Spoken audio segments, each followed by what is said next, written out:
friends and music lovers. Welcome to the big show. And this is a big one. We're doing it in two parts. And this is the one, the only band, Rush. And as per usual, I brought some friends. We'll get right to the chase here.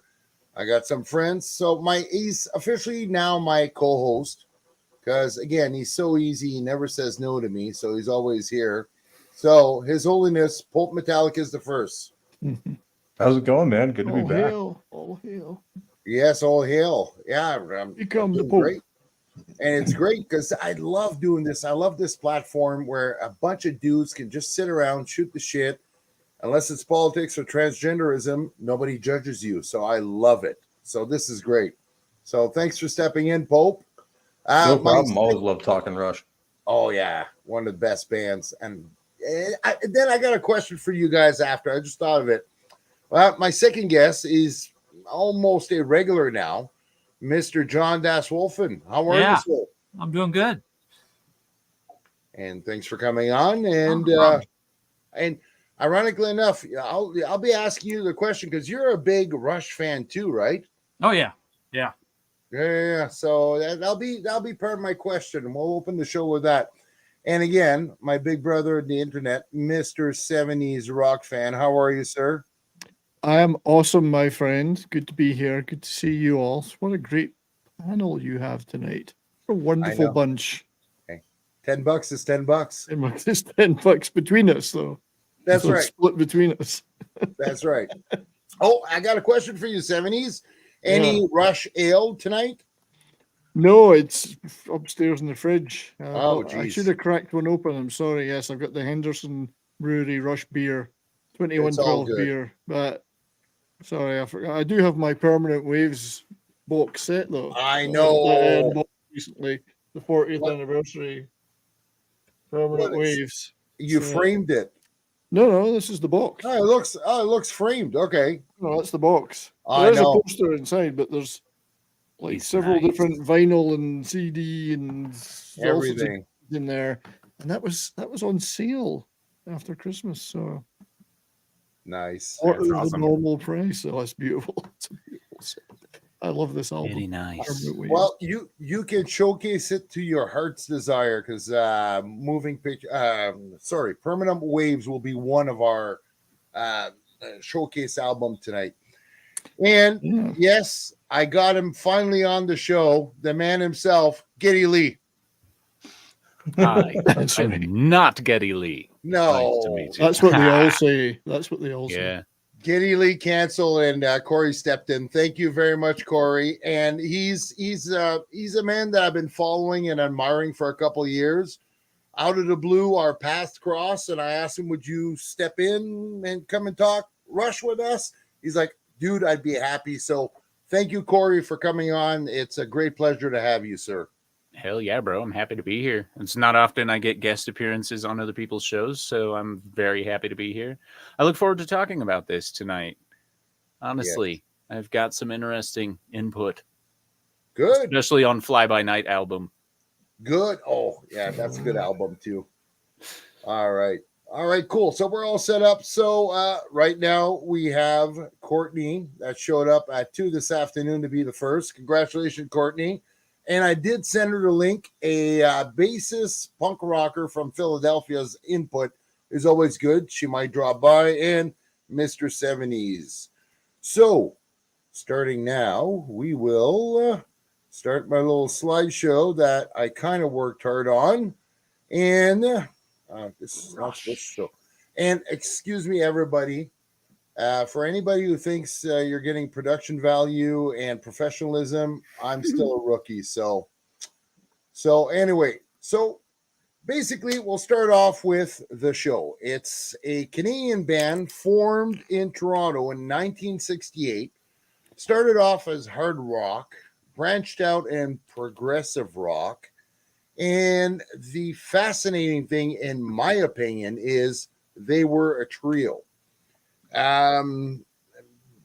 They pretty much had all the same lineup all their career, which I think spanned it over close to 45 years. except for one member. Their first album, which what we're looking at now, is their Rush cover, their self-titled debut album, Rush cover. They actually had a drummer, John Rutsey, and he started out in '68 with them. And well, there was a few personal change, but he was on this album. The only thing is he played on the album, sang on the album. He did not like the heavy touring dates. These guys were known for 250 dates a year.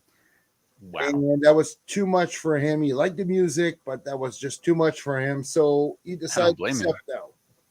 Dang. But that's the first album. And as my friend 70s told me, always look at the back.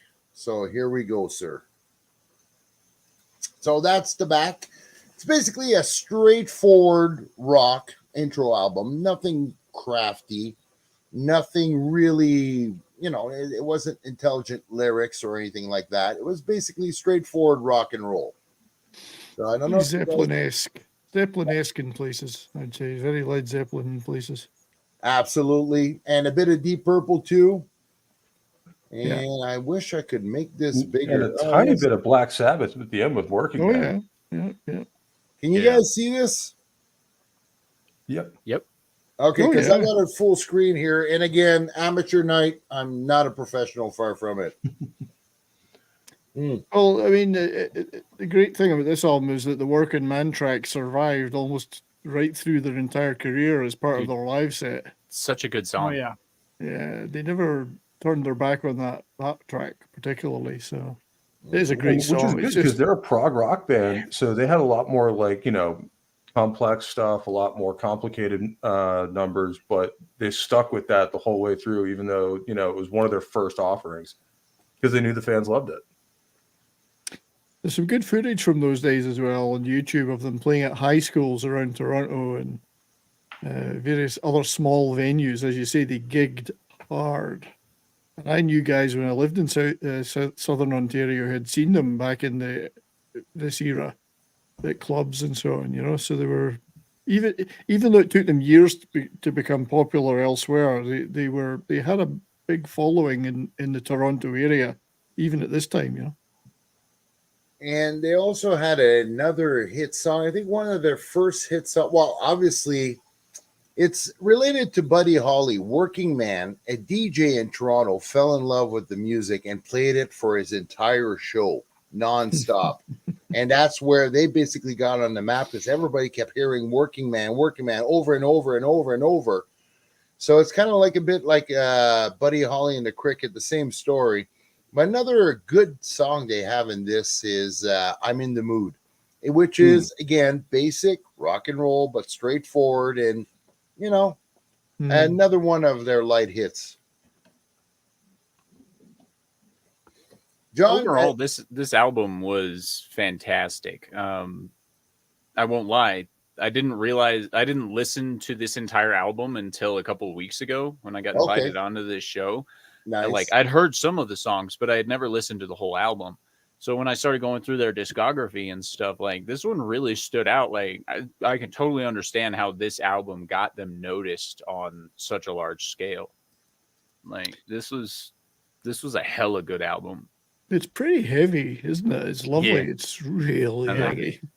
I like it a lot. And it came around right about the right time, the early 70s when a lot of the hard rock and heavy metal stuff was really taking off. So they kind of got in on the right note, so to speak. Mm-hmm. What was interesting is that Lifeson and Geddy Lee wrote all the lyrics on this album. As soon as Neil Peart was hired, that was the end of that. Nope. That's right. You can take the lyrics. Right. They clearly weren't guys that liked lyrics much. Struggling a bit with that one. Yeah. But I can kind of see that. Yeah. They just passed that. Yeah, it's yours, Neil. On you go. But luckily he was good at it. Although it's interesting for the singer not to take an interest in the lyrics. Right. Yeah. It's like, I don't give a shit what I'm saying. It's just part of the song. Well, if you were the guy writing the lyrics, then you would use that to torment the poor guy, wouldn't you? There almost has to be at least a line or two here or there that Getty really objected to, but Neil was just like, yes, we're Yeah, doing I'll make him go up here even higher. it. Yeah. Make him put Just 3 randomly extra write in there, Getty is gay. That's right. Backwards though, do it backwards. Right. Young It's almost like ladies, the you- reverse of some of the Fleetwood Mac stuff where Stevie Nicks is writing songs about what a shit husband Lindsey Buckingham was and making him play guitar on it. Because this made them big stars in Cleveland as well, because of this DJ in Cleveland that played the Working Man over and over. And So it was Cleveland, not Toronto. Yeah, Okay, Toronto- sorry. they'd already been gigging in Toronto for 5 years, so this was doing quite well there. But in the some guy in Cleveland, this DJ in Cleveland picked it up and started playing it to death. So they had a little bit of a. Now Cleveland's not that far from Toronto; you can drive there in about 4 hours. But it gave them a little bit of a US base then, somewhere in Right. the US that recognized them and loved them. Right. So that was pretty cool. And this album went gold in sales. So, a modest success. And I believe it's a great intro, a great debut album also. But I got a question for you guys. Corey, would you call yourself a headbanger or heavy metal guy or? Oh yeah. Okay. Oh yeah. I'm more towards thrasher metal and actual like black metal, but like Nice. these guys are good. I like them. I definitely picked up on a lot of the Black Sabbath guitar work. You definitely could tell that the guitarist didn't have leather caps on the ends of his fingers. There's Right. the main distinguishing difference there, but like these guys really tore it up. And Well- once again, just looking at their pictures, I'd like to say it proves rock and roll gets ugly people laid. That's It really right. does. That's right. But my question, okay, Pope Metallicus, obviously, Corey and John, all three of you are trash, heavy metal, hard rock.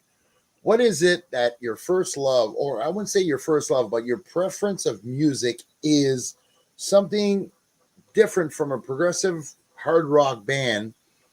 How can you go from a heavy metal, trash metal, and still like these guys? I'm just curious. And you can answer in whatever order. That always fascinated me, how so many metalheads love Rush. Well, to me, I started more on the rock side as a kid and kind of got more progressive and heavier as I went. And a lot of thrash metal, especially, is more progressive than people think with, a lot of the time signatures and stuff like that. So it does actually fit pretty well. And these guys were kind of right on the line between like progressive rock and more of a power metal band at certain points in their career. So, they kind of rode that line pretty well. Yeah, they were harder edged than a lot of prog rock, Oh, yeah. especially at the time. Yeah. You only have to see them live to know just how loud and heavy they were, Oh yeah, Yeah. Forget that. I mean, later on they dabbled in all the keyboard stuff or whatever and some lighter, poppier tunes, but pretty much progressive or not, they were a heavy band. Yeah, they Loud were. band. And for me, it's very similar to Pope Metallicus, where I grew up on rock. My dad introduced me to Pantera when I was like 7. And I went from there, moved through my my wonderful Slipknot phase and stuff. And then eventually I just discovered how great all the old stuff was. And I just started listening to that more. But the thing for me is like, I'm a metalhead at heart, but I have such an eclectic taste. Like I'm the kind of person that breaks Spotify's brain because I'll go Okay. from Hatebreed to Frank Sinatra in 2 songs. And Yeah, it'll be the like, same way. what? Why would you do that? And now he's listening to smooth jazz. What is going on? Yeah, my Spotify algorithm is a complete shit show. yeah. Mine's schizophrenic at this point. And That's the way see, it and should I, be, though. That's the I way think it should be. I think that that's actually very common with people who have rock upbringings and metal upbringings. Is they're actually going to have a little bit more of a broader repertoire than someone who grew up on specifically rap or specifically like I like R&B. Yeah. Or They're not I gonna think like that's as much because of stuff. all the different styles that went into rock and roll at Exactly. the beginning. You come with Yeah. all of these different pieces, and you can kind of find something that fits in every genre. Yeah, and these guys were a huge part of that in giving us like vocal styles and certain things that you can tell future bands tried to recreate. Like, I try to do Getty's voice while I'm singing and stuff, and I come out as like cracked out Axl Rose, and it's just like it just doesn't work out, you know. But Right. they really did pave the way for a lot of various sounds and bands. So Okay. I guess we have a couple crazy DJs to thank for that. Mhm. So But thanks for answering, guys, because that always boggled my mind. Like, okay, Metalheads, Rush. Yeah, I could kind of see, but okay, well, thank you guys. Well, and there's a really big tie between metal, especially stuff like power metal, and classical music. Mm-hmm. You can take a power metal piece and transpose it for an orchestra without much, and without vice much trouble. versa. Yeah, Yeah, and vice yeah. versa. You like I've heard some of the best classical renditions I've ever heard were done in heavy metal. Yeah. Like so that like they're intertwined, they're versatile. It's amazing. Nice. All right. So their second album,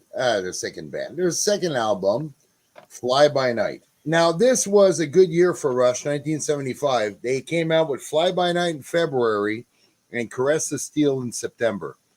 So Fly By Night would be the album that I first discovered them. Like, because I was growing up, my parents listened to 50s and all that, and I kind of branched out, listened to AM radio and the rock station and it always played Fly By Night. I'm like, hey, I like that. And I used to hang around with older boys. I was 12, 13, learning to smoke, learning to drink and all that. And these older boys were listening to Rush and Triumph and all these great bands. I'm like, wow. And this is my first exposure to them. And I even like the art too. That's pretty good. Oh, and also, this is the introduction of Neil. Okay, guys, help me out. I hear Perth. I hear Pierce. I think it's I'll meant to try be both. I Peart. couldn't tell you which one's right. Yeah, I think it's meant to be Peart or Peart. Sorry, Peart. Peart. Peart. So this is the introduction of Neil Peart, but not as a full songwriter. So Geddy Lee and Alex Lifeson were still wrote some of their musics. And 70s Trick. There we go, gentlemen. Now, you see, I remember I was 12 when this was released, and it was I don't remember ever seeing the first album in the UK. I remember the cover of this album in the record stores, though. But for me, it was scary music. Oh my God, really? they're scary. They're like adult scary stuff. I was getting into heavy rock at that time, like Sabbath and whatever. And I was like, well, those guys, that Rose Rush guys, there's something scary about those guys because they're starting to get progressive. Now, so I would look at the titles and go, Bytor and the Snow Dog. Oh God, that sounds really serious. That sounds serious. And they're really hiding their Tolkien influence here with songs Yeah. like Rivendell. Rivendell. Oh, yeah. Yeah, that was my favorite song off the album. It's a good by track. far. I Yeah. do have to say, this is where I'll start bringing out my weird thoughts. Okay, so that Bytor and the Snow Dog, 8.5 minutes, and it seemed like they had a 2-minute wind chime solo in it. I think so, yes. Wind chimes? And why not? Wind chimes or Like, bells? seriously?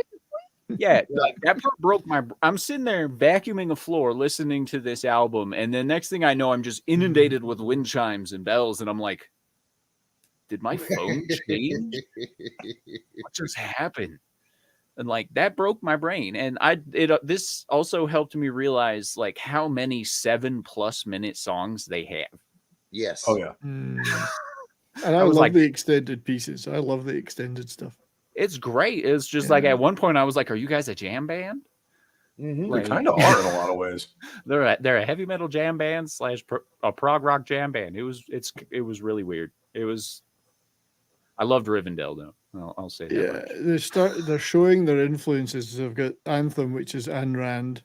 It's based on the Ayn Rand Yep. book. You know, Bytorn the Snow Dog showing their fantasy side, Rivendell, their Tolkien. It's really starting to. They're starting to stretch out here. And Yeah. And of course, Rivendell's they a had to lot have, the title track, slower. the really commercial radio friendly one. Yeah, one radio friendly track. Yeah. Yeah, Rivendell's a lot slower than their other stuff by this point. Yeah. It's by not. a lot, yeah. Yeah. But I listened to a biography, and Neil Pearce was actually an avid reader. He read everything under the sun, geography books, Tolkien, and everything. And you can see his writing skills coming into his input, where they're going into a conceptual band type of thing, which I think is really wild and cool too. So, lack of good adjectives there. Yeah, well, But that's one of my favorite ways to write music and do lyrics and stuff, is to just make it conceptually based. Because if like too much real life is boring. mhm, So I love the fact that these guys are able to branch out like that, right. I like the way you put that. Too much real life is boring. That's why I've always loved science fiction, fantasy, crazy action movies. I don't want to watch too many domestic dramas. We I live like them. to be. I like escapism, and these albums start to provide that. And even like science fantasy, like I'm a huge Warhammer 40K nerd, and it's just like, why would I read about normal stuff that's going on in my daily life when I can read about 8-foot tall Mega Men fighting demons from hell? Like, That's right? right. I Hell know which yeah. one appeals to me. And is this the first album that Rush produced themselves? I think it is. They started producing their own stuff with Yeah, they did. Yeah, yeah. so I mean, they had been playing together for about 6 years by this time, so they Mhm. really had their act down really well. So I think they knew, and they knew enough to produce how to produce their stuff by this time. They didn't need anybody. I think that was a good move because they could grow as producers as well as musicians now. right. yeah, and they still had that guy that wasn't part of the band, which is critical in a prog rock band, especially in the more modern age. Looking at you, Maiden, of just telling them when enough's enough and they need to come back now. It's always good to have an anchor man. Yeah, That's just right. like, okay, it's like that was It's a like the guy 3 minute, behind- was a 3 minute, acoustic piece. We It's need like- to come yeah, back like- to the song now. Is that Pope? Is that like the guy behind Julius Caesar whispering in his ear, "You're mortal"? Yeah, pretty much. Rush, you're mortal. Stop making. Don't go. Stop. Put the guitar that third lead break, Take a maybe breath. a bit much. Right. Put that octave down. Go back to the other one. Now, okay, so this one I'm on the fence with. This is the most shit on Rush album. Well, early stuff. I think it's just a great, good rock album, Back but to heavier again. Yeah. heavy and borderline metal. Yeah. And I just like it, but critics hated it, fans hated it, but I thought it was a decent album and I enjoyed it. This is the album with Bastille Day. Yeah. Yeah, Caress of Steel. I've Yeah. been to Lakeside Park, by the way. It's Oh, in have you? this. Oh, I've been there. Yeah. Yeah. It's quite nice. There's that 20-minute song. Yeah. The Well, that was Necromancer. standard for these guys, though. Yeah. Yeah, pretty much. Actually, I always thought it sounded like some of these tracks sounded like Genesis albums. Yes. The Fountain of Lamneth. That could have been on Supper's Ready, on Supper's Ready era Genesis. And Oh, let's sure, face or it, Phil something. Collins could easily have written I think I'm going bald. That's true. Really? No, sorry. But Yeah. you can tell this would be their last album that they're still influenced by other bands. Like the first Rush, they were influenced by Black Sabbath and Led Zeppelin. Here, they're influenced by Emerson. Now, I wouldn't say Emerson, Lake and Palmer, but Genesis for sure and all that. But I think this is the last one that they're still being influenced by outside sounds. They're not quite there yet for their own sound. What do you think, guys? apparently Geddy Lee didn't like the song Lakeside Park. But there you go. I Okay. didn't know that. I didn't know that. All right. So that's it for this one. I don't have It's anything a very specific good to album. say. I don't know why critics didn't like it. I especially don't know why the fans of the band don't like it. I mean, it's got a lot of really good progressive stuff on it. It's a little out there for some people, but I would definitely give it a spin. Well, I mean, Bastille Days alone is a classic. Oh yeah. Oh yeah. Very good. And only they could write a fun, upbeat song about storming the Bastille. Yeah. Make it put a positive spin on it. Mm. All right, so let's go to the big one. Their first. There's This record. Oh, Yes. Hill. What an album. the one that put them on the map, I believe, and garnered them a legion of lifetime fans, I would say. Yeah. 2112. And interestingly, this was kind of a last gasp for them. They weren't doing all that well commercially at the time. So their record label was like basically like, you guys get this one last chance and that's it. Give us a pop album. Yeah, yeah. And then they basically said, fuck it, if we're gonna go out, we're gonna do it the way we want to do it, and created this absolute magnum opus. Yeah. They're probably looking for hit singles, the record label. Yeah, I forget that. I'm sad to say that this is one that I missed. Oh, really? This is possibly yeah. their best record. This is their third album, Fourth. fourth It's- album. yeah. Okay. Certainly could be considered. Many people would consider it their best album. And One 2112 entire itself side a- is an entire story. I guess yeah, I know what it's I'm a listening 20-minute to. rock opera, essentially. Oh, you will love it. Get the deluxe, super deluxe tracks as well with all the live stuff. It's 40th anniversary stuff. It's just brilliant. You will love it, Corey. All But right. this- I'm going to listen to this when I go to work But- tonight.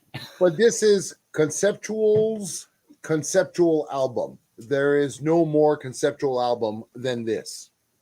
Right. If that makes any sense. Yep. Yeah, it's and it was the first one I recall being really popular in Britain when I lived there.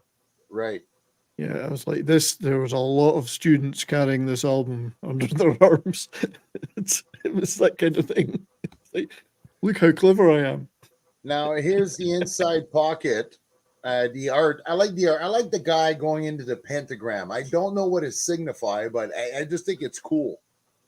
I think it was just kind of a cool symbol that they came up with, and it kind of became one of their hallmark icons going Right. forward from here. Well, it's. I mean, it's the sort of man against the forces of evil Evil? forces of the universe or something, isn't it? Like, you know, individual against the masses kind of thing. It could be. That was something like certainly an that. undertone for the whole record. Yeah, because it's. I mean, this is when Neil was in his heavy libertarian writing phase. That's what it's all about. Mm-hmm. It's very now libertarian, and even it wasn't even necessarily political. It was more artistic liberty. You know, the freedom to write and play and sing what you want, and not to have anyone censor that. How prescient is that? Well, and the funny thing is, they kind of go hand in hand. That like with artistic liberty comes all the others. Is that like you have the right to express yourself freely and do as you will for the most part, and exploring that kind of leads to more human liberty in the offshooting. Yeah, I mean, the Red Star is meant to be a collective, almost Soviet-style collective. A red star in the 70s meaning a collective? Gee, I wonder what he could have meant by Galactic that. Federation controlling everyone's lives, and this is the naked man standing against it. It's brilliantly done. I mean, this is 1976, Yep. and you have a band. So you're still only like 20 years since rock and roll began, and you have a band doing this stuff. Mm-hmm. And it's not like they do a song about it here or there. Like this is a 20-minute rock opera basically dedicated to the concept. So that's just one side. Yep. And this one, speaking of sales, went triple platinum. So Yeah. and Nice. basically put them on the map. Now here's Fashion can't wait- icons. Look at that mustache. Yeah, look Ah. at the yeah. The only look Ah, at the the 70s. tight-fitting clothes. Fashion was a thing. Hey, if they were French, you could have said, "Who is that Robes, Pierre?" Yeah. I apologize, gentlemen. I couldn't blow up these more or less the titles, but Corey, once you can get it off Spotify. Like John said, B side, the whole side is a 20-minute song. You want to see a Tash? The I know it's A-side. tough to see. But look at that. Yeah, the A side is a 20-minute song. Yeah. Oh, okay, sorry. But in five movements. Gee, Right. I wonder where they got that from. Why? one of the, I mean, sorry. Go ahead, John. there's sections that you can listen to, like Overture is just amazing. But I like Temple of the Syrinx.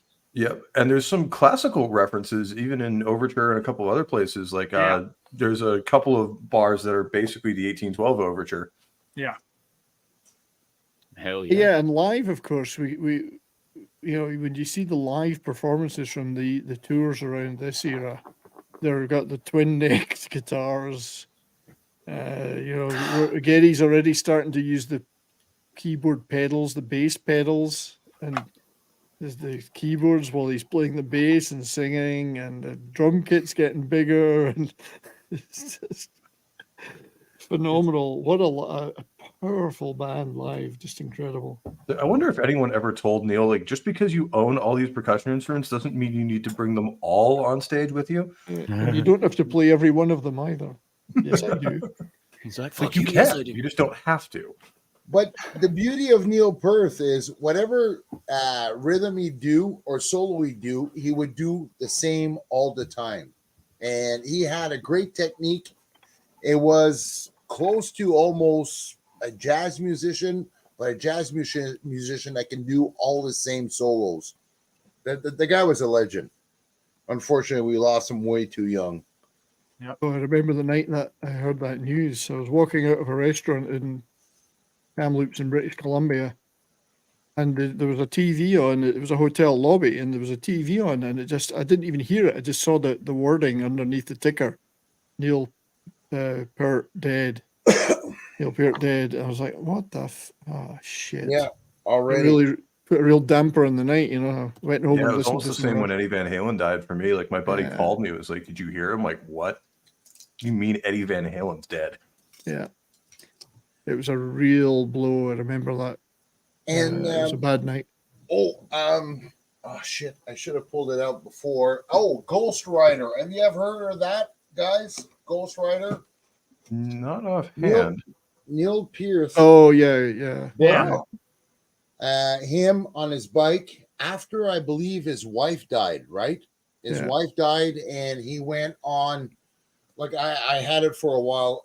My problem is I'm a big procrastinator, and I had this for about a year. You can tell by the dust, and I meant to read it, but his book that he wrote after his wife died, and he just went on a journey to find himself across North America and so forth.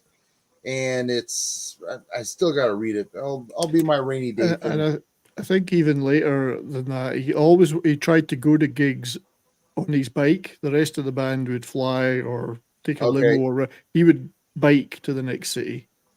That was his thing. He wanted to be on his own and just experience that. That's right. Yeah. Hell of a guy. Very, very smart guy. But Beyond smart. I'd put him in 140. I'd say maybe 140 IQ. I'd Maybe never higher met than the that. guy.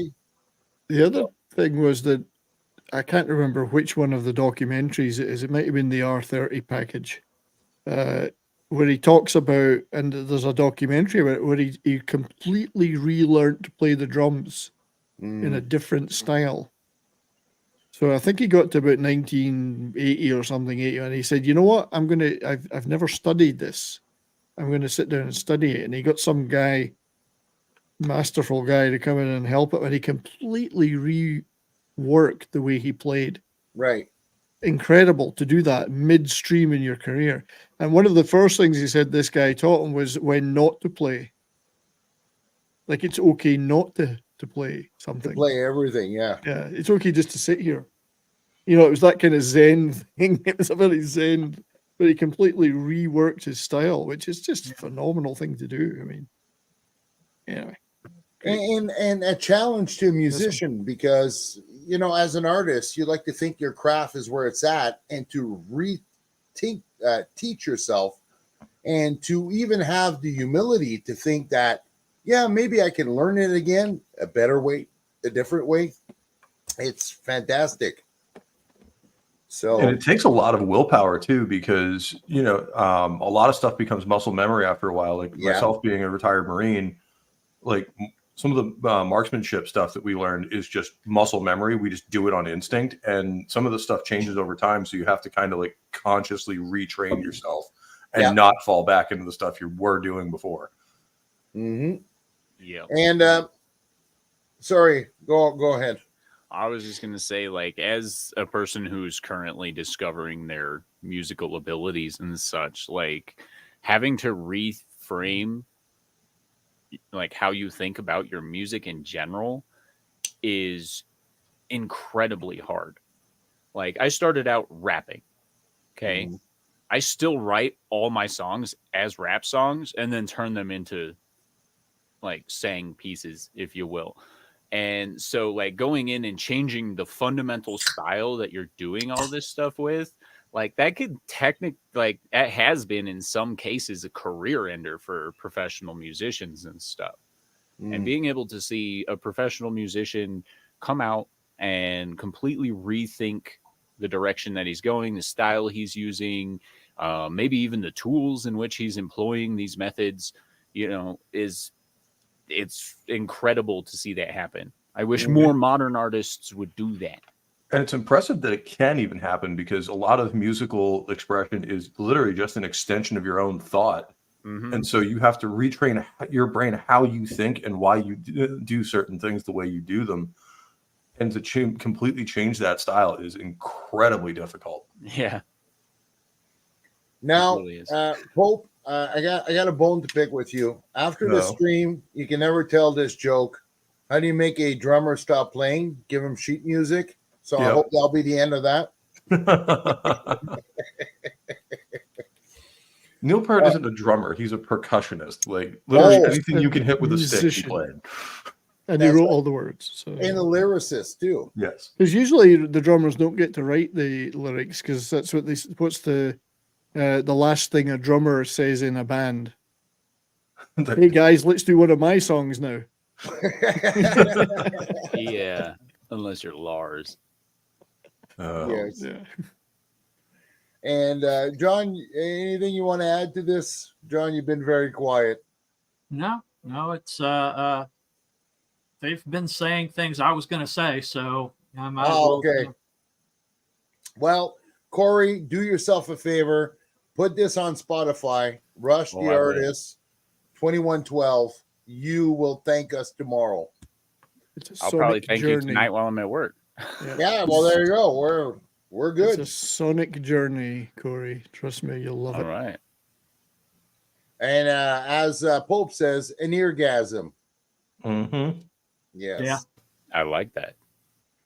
So now their fifth album that came out in 77, A Farewell to Kings. So that also is another good album. Well, they're all good. I gotta stop saying that.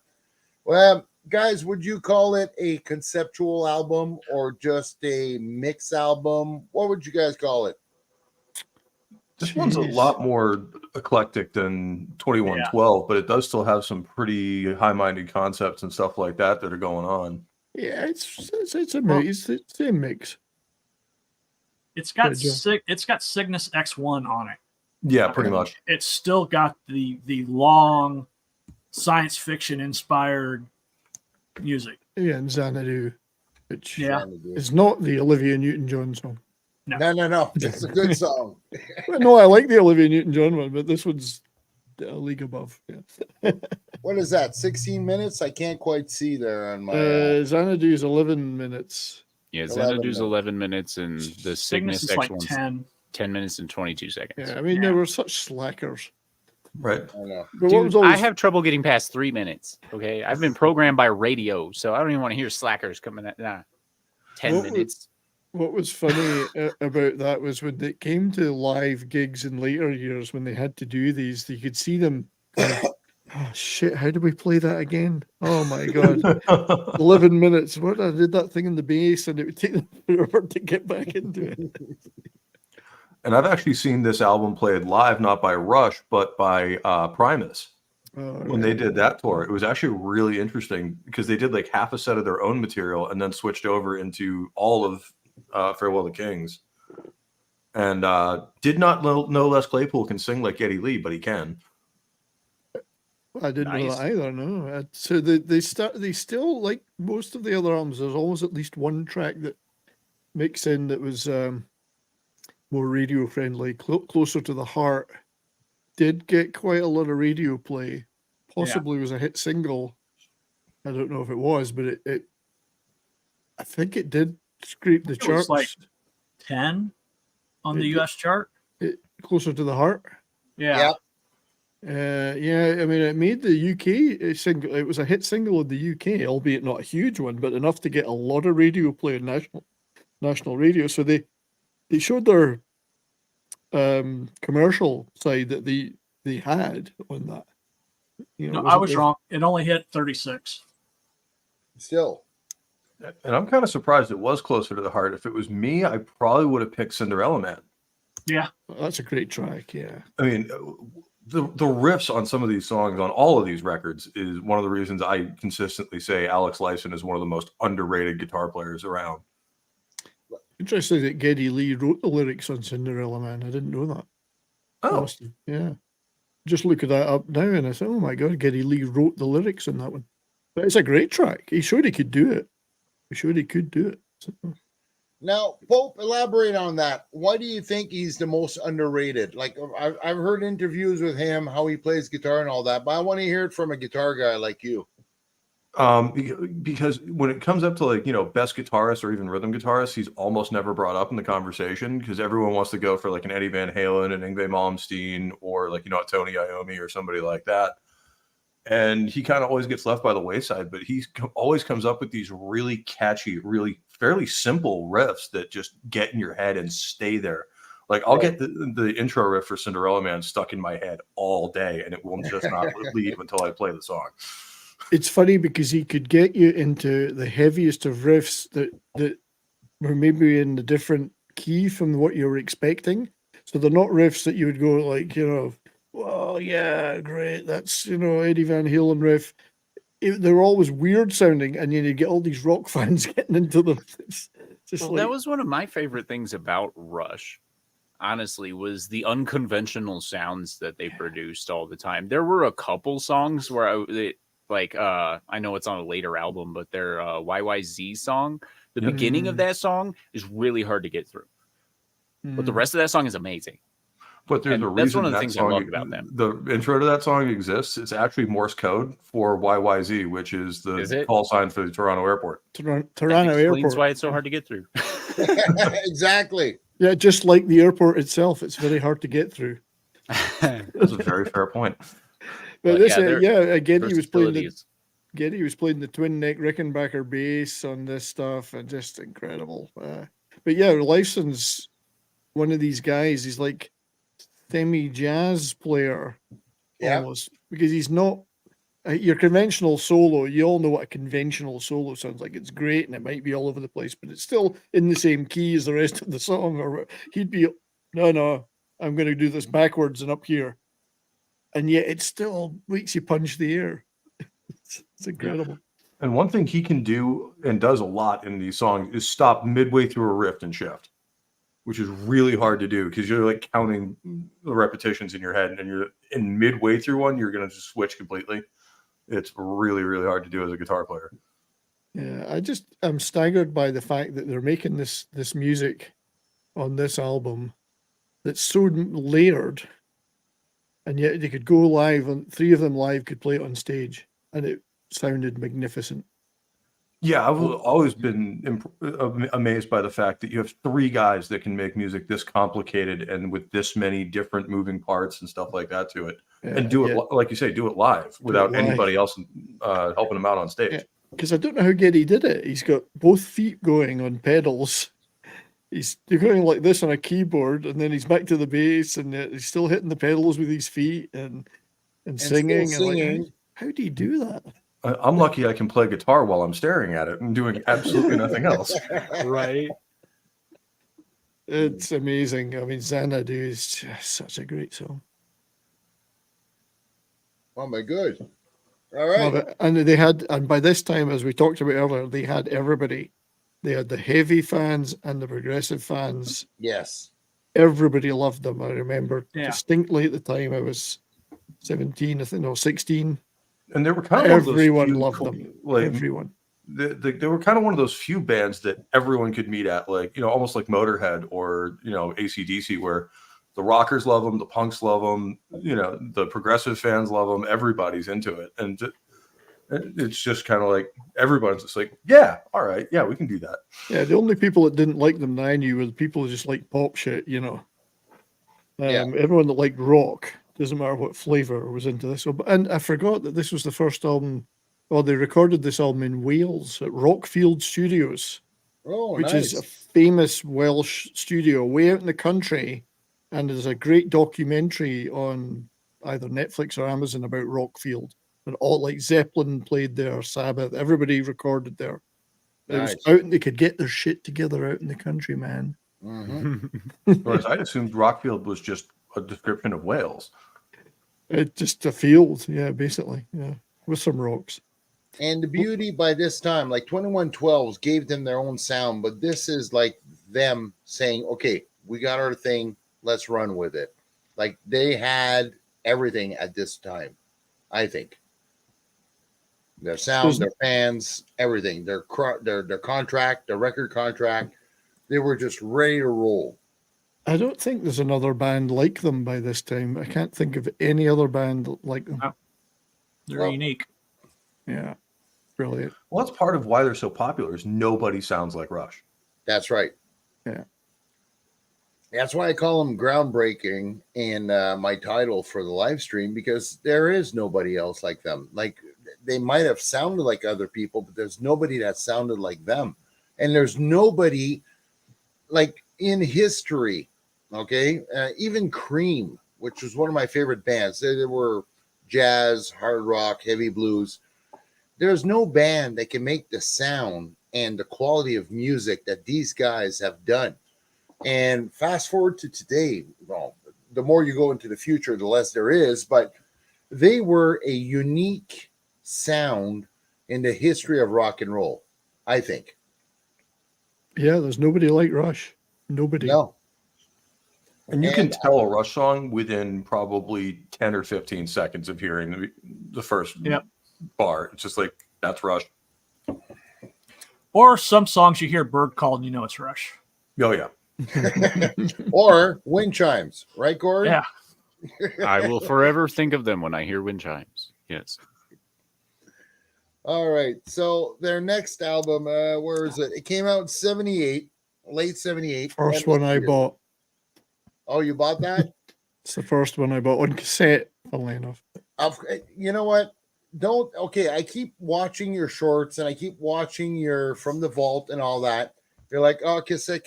Hey, I bought cassettes too. And that was in the mid 80s and right up until the mid 90s. I bought cassettes until I got a car with it. I wish I still had them all. I stupidly got rid of a lot of them and I regret it bitterly now.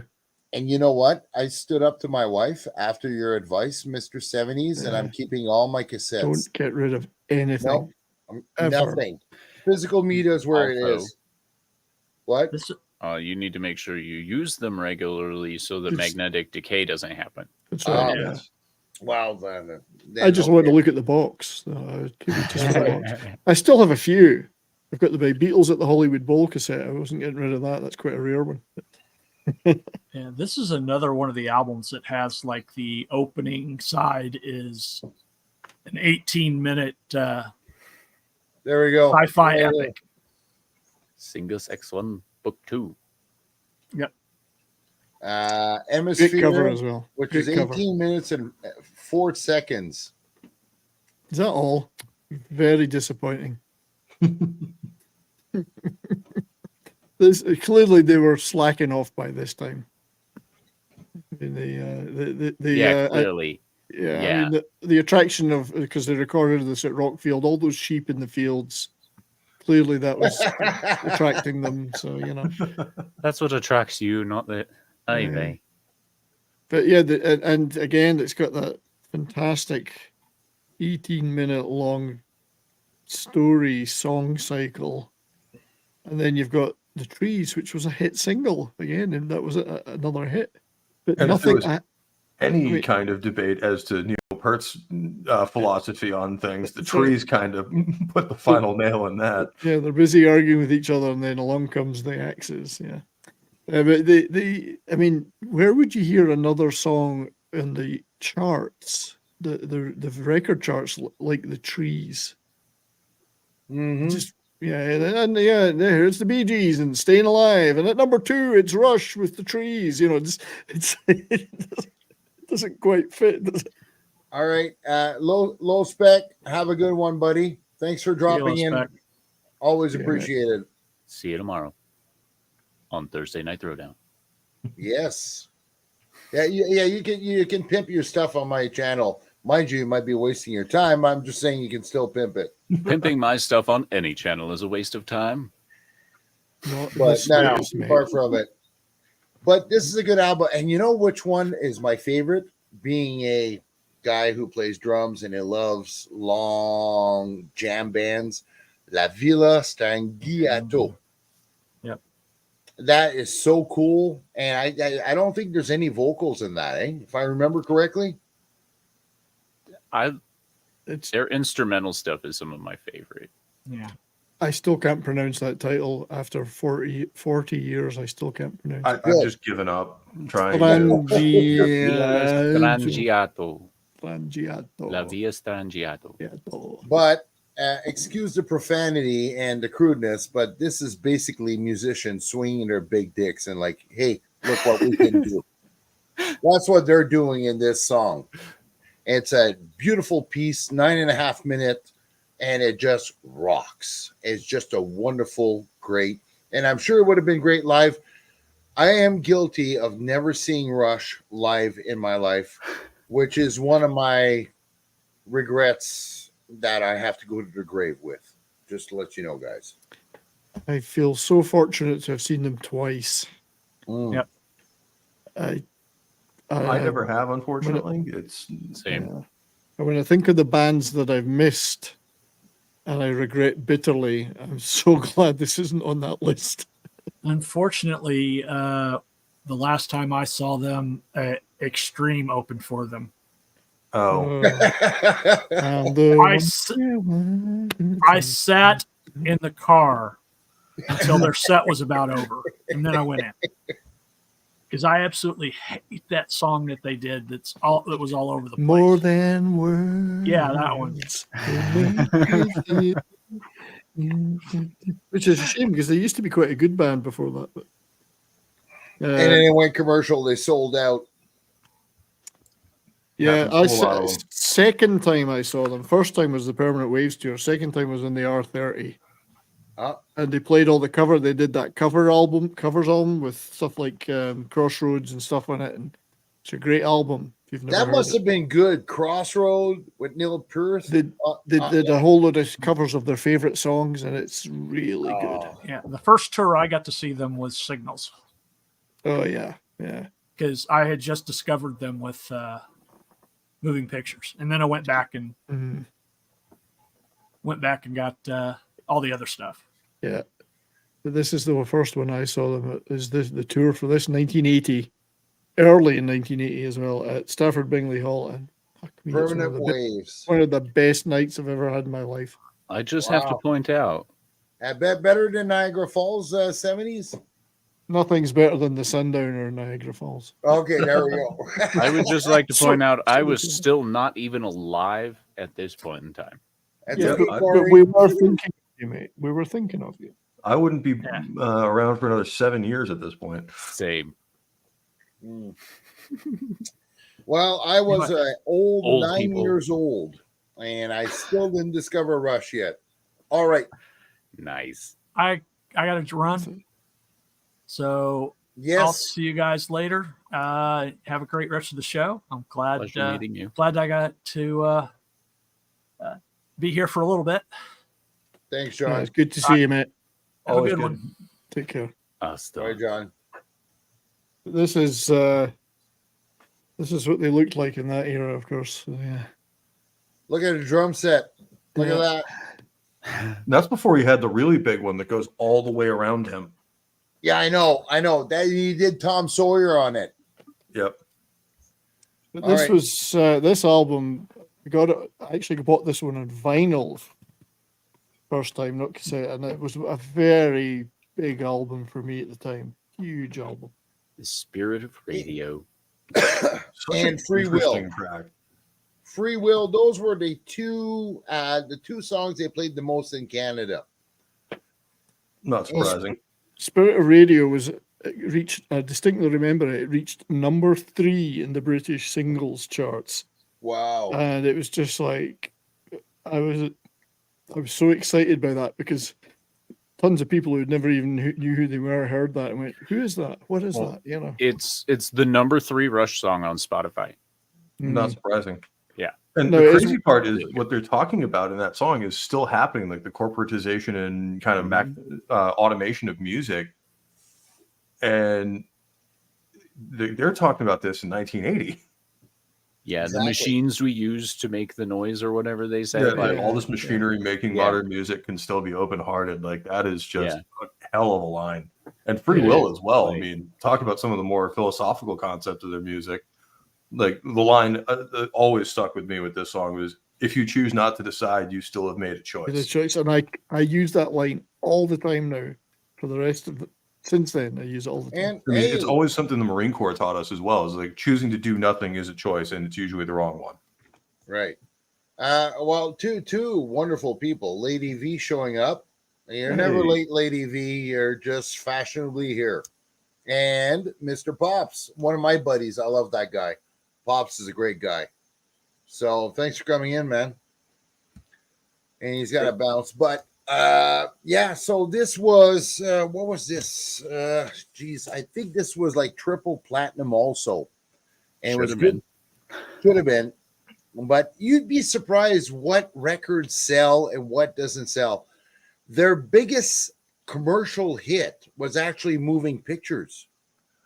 That was their biggest album that sold the most in the world. But you look at the quality that they have going up, you think like, okay, so they had 2112 that did triple platinum, but you would think it would be a lot higher than that. Or maybe it's only because of the groove that they were in. You know, they were a conceptual band and they were doing stuff. So maybe not, it wasn't like a Foreigner band whose Foreigner is for everybody. And these guys are for a simple niche. I don't know. What do you guys think? Yeah, I think it can just depend on what connects with the audience at the right time. I mean, one of Black Sabbath's most famous songs, "Paranoid," was a filler track they put in on the album because they needed another 2 minutes. That's And it right. became an immortal classic. Right. Yeah. So, you can never tell what's going to, really resonate with people. Mm. Well, and then like if you look at Rush versus modern artists, you also get to see like how far we've fallen on intellectual music. These guys were incredibly involved. They had a lot of nuance. They had, actual morals in their music. They did storytelling, stuff like that. These days, it's literally just how dumb can you make this song so that everybody likes it? Didn't like it. Yeah. And I think Rush is a perfect example of intelligent music making Mhm. because it's, they didn't have any guarantees that their shit was going to be as hot as it is. But you can tell that the technical tracks, even from your guys' reactions, were like incredibly well received. Yep. And I don't think that Rush would make it today. No, Like if they were probably a not. new band, they wouldn't make it because of how technical they are. And that's one of the things I love about them. I love complex shit. Well, yeah, if a lot of the prog rock bands came out now, they'd be this super underground genre that like only the real music nerds listen to. It's funny, that's and how it almost like the started, black though. metal scene is with us. That's how prog started, though, really. You Yeah, look at the kinda. early days of prog in Britain, it was all the bands just playing in clubs for a bunch of stoned out hippies and, like the King Crimsons of this world. They weren't like huge superstars. They were playing little clubs. And it was a kind of a niche thing. It took a long time to become popular. And it would be the same now, you're right. It would be back to, and there probably are lots of current prog Underground. bands playing underground. Yeah, they're not going to get played in the radio, that's for sure. But it goes back to what you were saying, Brian. It's the control that the music industry has on the music. And unfortunately, it will take a few festivals, live shows, uncoordinated, maybe DJs, university, maybe if they're not too far in the woke mind virus, they might play some of this stuff. Who knows? I mean, it's probably going to spread like the more extreme metal genres did back in the day of just people just creating music back and forth. Like, most people only ever heard of Hellhammer and bands like that because they got this tape from some other guy who traded it for some other shit. And it just kind of spread from there. So then to me, that's the beauty of real, like authentic music like this is you'll see the actual fans promote it themselves. Yeah, and I think to just to add to that, the reason Rush maintained a certain level of popularity and devotion throughout their career was this unwillingness to compromise that. It takes a lot to have triple platinum albums, but retain your integrity. It's easy to retain your integrity when you're poor and you're handing tapes out to people. But to maintain that integrity when you're up there is extremely hard. We see a lot of bands not retaining their integrity over the Selling years. out. Selling out. And usually once that happens, they're gone within 5 years. Gone, yeah. Yeah. 'Cause the fans that got you there are going to be really mad about it and just leave. Yeah. And they're you- not I wish coming that back. would have happened more effectively with Metallica, but that's That's not what what it's we're funny. That's the one I was thinking of. But yeah, then we want a new audience. We want to widen our audience. We'll do it by doing this. Well, this is what kills you. Yep. Yeah. And we're seeing another artistic genres too, like comic books and movies, where Star Wars used to be like a really nerdy thing that we were all into, and that was it. But now they've made it for everybody, and thus nobody really likes it all that much. Nobody. It's Yeah. just Star Wars. Yeah. Yeah, Make but it for everybody. It's for nobody. It's a good point. Yeah, exactly. yeah, but okay. I'll add something to this. It does create a sub genre because then you got the normies going left and you got the purists going right and going underground and doing their own thing. Hence YouTube. We used to have clubs and stuff like that. Now we got YouTube. Now we got societies and where all this stuff is coming back to the purists. Does that make sense? Or to the nerds? Do you follow what I'm saying? Oh, I'm not really Yeah, a good at little bit. explaining myself. Which is also why they're trying to censor us and crack down on us, is because especially the big machines at the top of these piles, especially the music industry, want control of the airwaves back. And YouTube broke that in a big way about 2010, when bands just started posting music and posting their own stuff without a label, without any kind of production, and they could do it for almost nothing. Well, that's like the And tape. Yeah, it's the That same as broke the the tape power of the era record you industry talked for a about. while there, and they're trying to claw it back. Yeah, you talked about that in the tape era. It's the same thing in the Yes. punk era with the flyers and Yep. handouts. Yeah, The it's the bootleg. handbill. Like I Handwritten, remember hand-drawn. in the '90s being into some punk bands in Boston and running around slapping their stickers on stop signs and stuff like that. Like that was how you got your band's name out there. Yep. And the thing is, it's back to that maintaining your integrity thing. You can have commercial success and retain your integrity by not trying to appeal to everybody.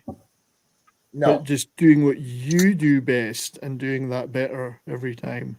and Then people who like music will come to it. and isn't that what Rush always did through their whole career for 45 years? Pretty much is just be them. Yeah. All right, Brian, do me a favor. Pull that thing out. All right, Um, and flop it on the beg your table pardon. and show me in the camera a wide lens. Okay. Yeah. I'd love to get more of these. I just can't afford them. The whole series of the 40th anniversary stuff. So Rush Permanent Waves. This is the alternative cover. There was multiple pieces of artwork done. And Right. in the box there are a ton of things. First of all, And I love Lady V. there's this is all the vinyl. So you've got the original Oh, you got album, vinyl. the original album, and then 2 extra discs of live material. Oh, wow. So that's the original album, obviously 180 gram vinyl, all that stuff, remastered, blah blah blah. And then you've got this previous 2 albums of previously unreleased live material. Nice. So and I've listened to them and they sound great. And do we hear you in the crowd, Brian? Is that one of the tours you were on? And well, yeah, they've got stuff from that tour, but not Stafford Bingley Hall, which is the gig I was at. Okay. And then they've got this is the CDs of the same material, but also a Nice. big booklet. Nice. So these 40th anniversary sets or deluxe sets are just amazing. And it's got the lyrics and everything. Yeah. So just a big 40-page color booklet with tons of stuff Nice. in it. That's awesome. Hammersmith Odeon. I've been to many gigs at the Hammersmith Odeon, not the Rush, but I've seen a lot of bands there in London. It's a famous London venue. Been some Yeah. very, very famous shows that have happened there. Oh yeah, and then there's a box of extras. And a poster. As I say, I got this. It's the list price is, I don't know, hundreds of dollars. I got it for 70 or something. It was 65. It was, I think, they even had money off the sale money. I always keep the sticker from the plastic. Nice. They've got some notepaper from the studio it was recorded at, which is a bit weird, but and then the replica backstage passes, which is funny. Look at them. Nice. Yes. Yeah, that's funny. And then they've got these fantastic lyrics with original kind of doodlings and stuff. Nice. A whole series of these for each song. They go all out with these box sets, eh? Oh, they're great. I've got a lot of Beatles and McCartney ones. This is the first Rush one. I want to get the rest now, but can't afford $400 for them. And then they've got Don't worry, none of us can. this is don't the worry. poster. Like, I'm just going to unfold this. It Yes, will be please going up. do. Don't rip it. This will go up on the wall. One side of it is the band. And then the other side, this is the side I'm going to put up. It's some of the artwork. Now, Nice. which side goes? Which side is going to be shown? This one. Okay. Yes, of course. And I'm going to put the babe up. So it's that kind of Art Nouveau, 1930s. That'll get you a stuff. nice +5 boost to your heterosexuality. It We don't will. need the dicks anymore. And then there's a replica tour program and some other stuff. Oh, nice. Nice. So that was not a bad set for like I think it was $65 Canadian in the end. Canadian. That's not too bad. $39.99 American, Corey. Yeah, it was like That's quarter of the normal price. It was a sale in a local record store. So Wow. there's some great pictures in here. But Brian, you watch Brian's channel. It's almost frustrating because all the deals he shows back up with DVD, Blu-ray, and all that. Like, man, this guy's an asshole. Why can't I do that? in other words, I'm scraping the bargain bins, is what you're trying to say. Ah, yes. Or you shop more than I do. Maybe that's what it is. Well, there's really very little choice. I mean, I live in a little town. There's one thrift store, and I sometimes get stuff out of that. And then occasionally we go into the city, and there's a couple of thrift stores and record stores I hit. and I've got rules about what I'm looking for and what I'll buy. Right. I won't just right, buy right, anything. Right. I couldn't pass that up. I wasn't looking for that. And I was like, oh my God, is that real? That price on that? Nice. No, Or I've I run get the across a couple things like that in my travels where, like, I'll see a Yeah. price tag on something I know. I'm like, wait a minute, they're charging that for it? All right.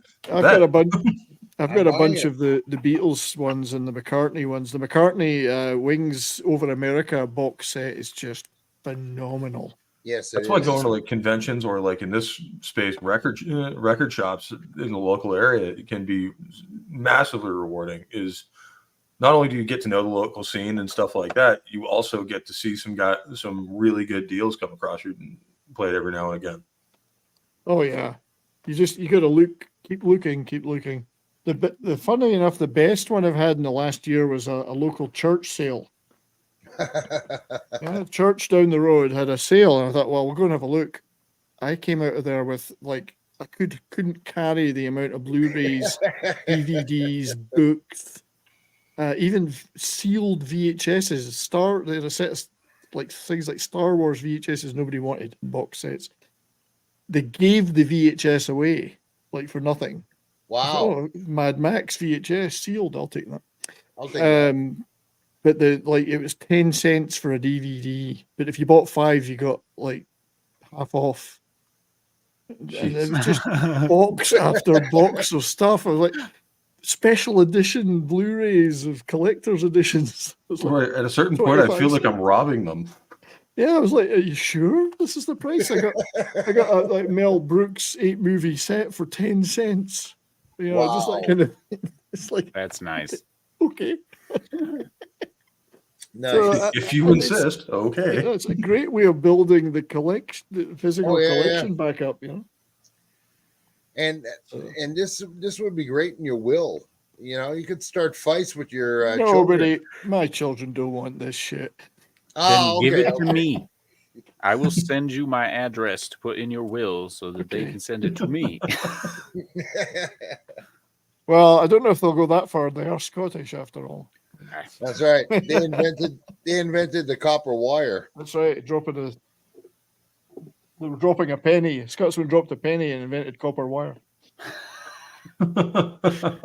I believe I've heard that story before. It's funny how I'm so poor then, given we're supposed to be so frugal. Because anyway, that's one of the. I do want to get some of the other ones, but I'm going to wait for those deals. But yeah, what a band. I know. So, gentlemen, we're going to keep this one short. We're not going 2 hours, an hour and a half. Any final thoughts, starting with His Holiness Pope Metallicus? Any final thoughts?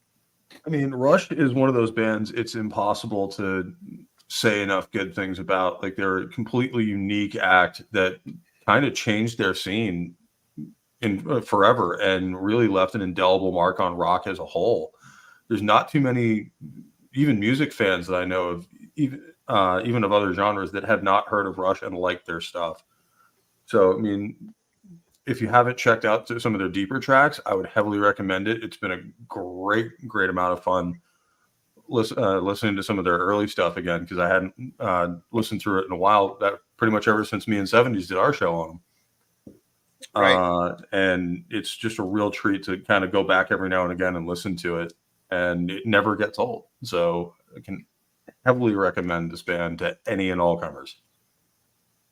All right. And Corey, you're next. Honestly, Rush is an incredible band, and I really like them, but I still can't get over, like, how many songs really need to be over 8 minutes long. I know a lot of people really love that, and maybe I'm just a spoiled brat of the radio generations, but, like, I feel like, these guys should have met the producer that thought Bohemian Rhapsody was long. Like, maybe they should have talked to him. And, like, I'm just saying, like, I love, like, Inagata DeVito with the 8-minute drum solo and, like, all this other shit. but like wind chimes for 2 minutes, bro. Come on. Give me some of your drugs so I can enjoy it. But no, they were great. They're fantastic. I wish this is one of the many bands that I wish I could have seen live.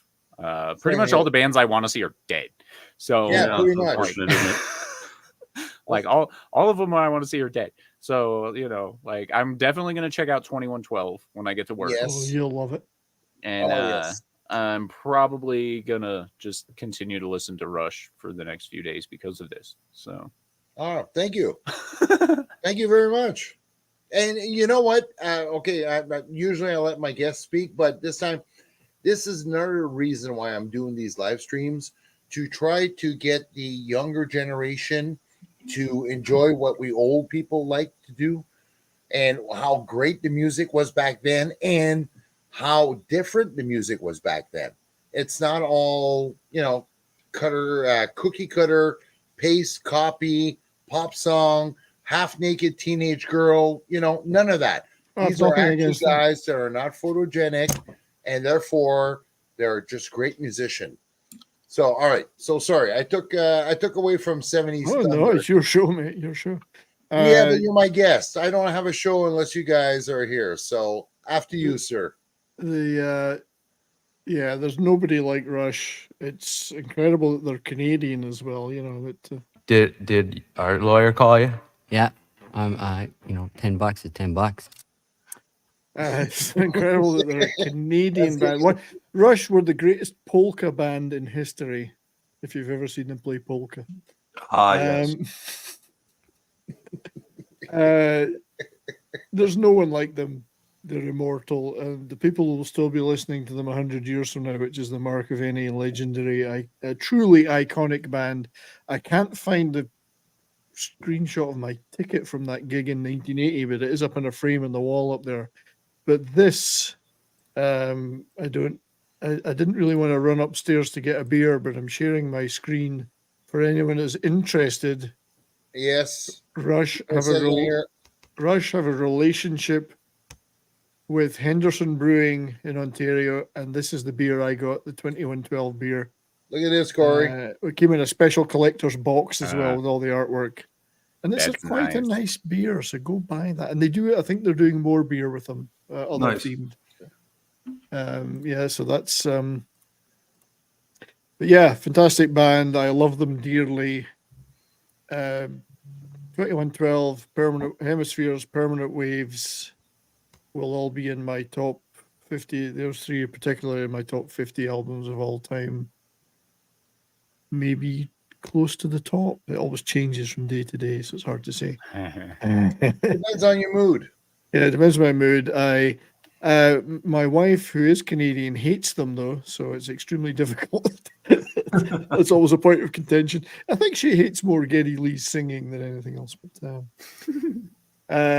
But yeah, what a bunch of guys! What a great band, Immortal. If anyone out there has never heard any Rush, do yourself a favor and start listening to things like Hemispheres, Permanent Waves, 2112, Moving Pictures, Grace Under Pressure, all those great albums. You'll love them. Great band. All right. Very wise man. Wise words from a wise man, or wise men. Wizened. Maybe. Wizened. Yes. So, any of you want to plug anything while you're on here for my 3 viewers and my future viewers? I'll let's plug start my with shit. Corey. He's the guest Corey of honor. first. Yeah, check out Talks a Lot Entertainment on YouTube. We're currently sitting at 670 subscribers. Our goal is 700 for the year. If you want to check out some of my music, go ahead. It's on there. It's also in my Bandcamp, which is linked in my channel. The most popular for people watching this stream are probably going to be Total Control. I did the heavy metal dubstep mix with that one. Tried to do a little bit of War Pigs feel in there. Okay. It was a fun song to do. But yeah, feel free to browse, check stuff out. If you like my stuff, make sure you share it out. If you don't, make sure you tell me. Because honestly, any feedback is better than dead silence. So please let us know as creators how we're doing, because engagement does still matter with the algorithm. But that being said, I will have a live stream tomorrow. It's Dick's News International. It is at 6 p.m. Mountain Time, so 8 p.m. Eastern. And then, of course, I'll be on Thursday Night Throwdown with Comics Division and the other Dicks. So Perfect. Brian, would you do us the honors? I will also be on Thursday Night Throwdown with the esteemed Corey. For some reason, they let me on there. I'm not quite sure why, but hey, I guess $5 is $5. Exactly. So I'll be on that. Friday, I don't do much because I need to have a night off. Saturday, Bourbon and Boarding, Brahma Bull and I on our channels, our hockey and Yes. fancy liquor show.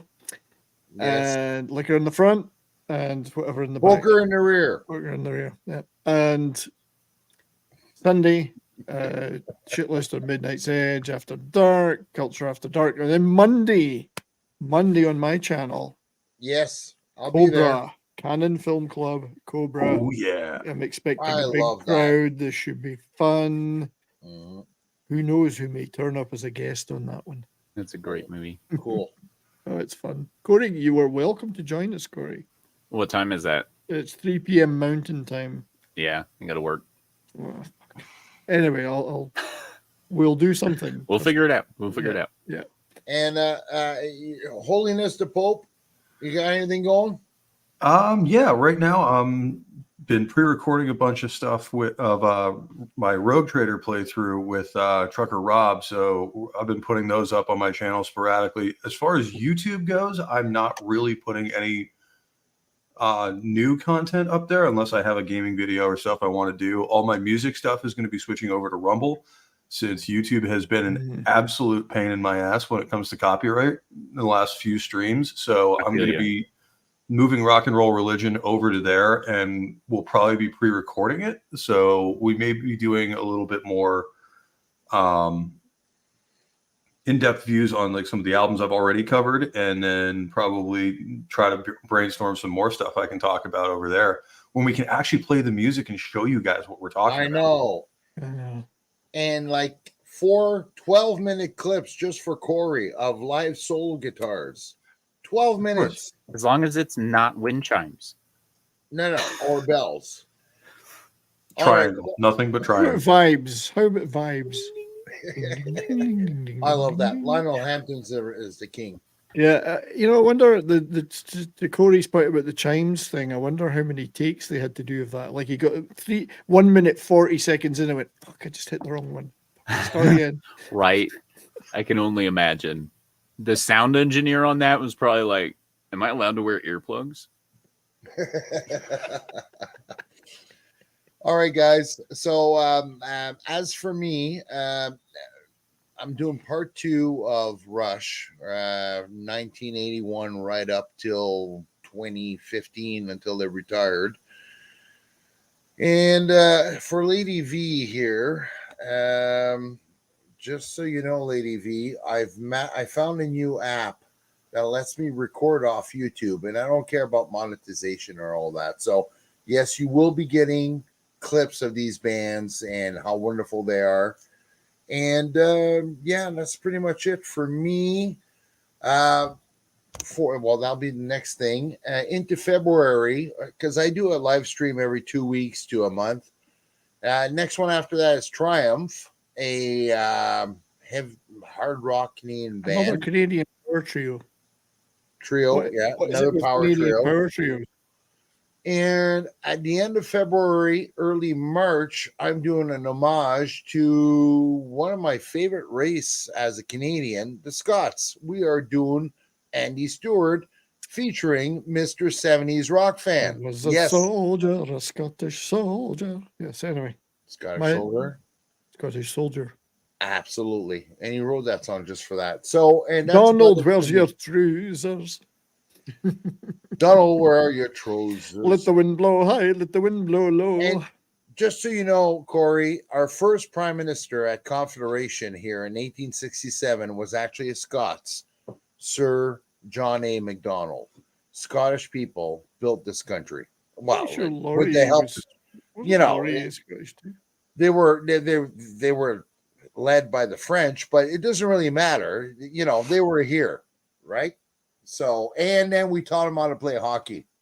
They're still following us behind. The Irish aren't bad, right, Pope? Not as good as the French, right? In hockey.